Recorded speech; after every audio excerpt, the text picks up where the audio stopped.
Bro என்ன update bro? ஆமாம் bro, இன்னைக்கு செப்டம்பர் 1ஆம் தேதி ஒரு புது பேட்ச் ஆரம்பிக்கிறோம். ஸோ அதோட அப்டேட் தான். ஓகே. ஸோ அப்போ மற்ற வேற அப்டேட் இல்லையா? வேற அப்டேட் இல்லை. ஓகே. ஸோ அப்போ வேற மற்ற அப்டேட் எல்லாத்தையும் நான் உங்களுக்கு அடுத்த ஒரு செஷனாகவே நாங்கள் பண்ணுறோம். இது வந்து முக்கியமாக இந்த டிஎன்யூஎஸ்ஆர்பி பிசி அண்ட் எஸ்ஐக்கான பேட்ச் வந்து நம்ம ஸ்டார்ட் பண்ண போகிற செப்டம்பர் 1ஆம் தேதி. அதுக்கான அப்டேட் தான் ப்ரோ. என்ன பேட்ச் ப்ரோ நீ சொல்லு. ஸோ எஸ்ஐக்கான விசாரணை அப்படின்னு சொல்லக்கூடிய பேட்ச் ஸ்டார்ட் பண்ணுறோம். செப்டம்பர் 1ஆம் தேதியிலேருந்து ஸ்டார்ட் ஆகுது.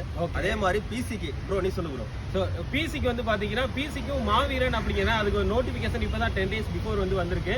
ஸோ இதுக்கான மாவீரன் அப்படிங்கிற புது பேட்ச் வந்து பிசிக்காகவும் நம்ம கொண்டு வரோம். இதில் இன்னொரு விஷயம் தெரியுமா? என்ன ப்ரோ? பிசிக்கு வந்து நம்ம அடால இதுக்கு முன்னாடி பேட்சே பண்ணது கிடையாது. ஆமாம். ஸோ இதான் ஃபார் த ஃபர்ஸ்ட் டைம் வந்து பிசிக்கான பேட்ச் அப்படிங்கிற நம்ம ஸ்டார்ட் பண்ண போகிறோம். ஸோ இந்த பேட்ச் கரெக்டாக நவம்பர் 9ஆம் தேதி உங்களுக்கு எக்ஸாம் இருக்குன்னா அக்டோபர் லாஸ்ட் வீக்குள்ளே உங்களுக்கு வந்து எக்ஸாம் இது சிலபஸ் எல்லாத்தையும் வந்து நாங்கள் கம்ப்ளீட் பண்ணி கொடுத்துருவோம். ஆமாம். ஸோ சீக்கிரமாக ஜாயின் பண்ணிக்கோங்க. எஸ், ஜாயின் பண்ணி விருப்பப்படுறாங்க மறக்காம YT04 அப்படின்ற கோடையும் Y904 அப்படின்ற கோடையும் யூஸ் பண்ணி வாங்கிக்கோங்க. தேங்க்யூ. தேங்க்யூ.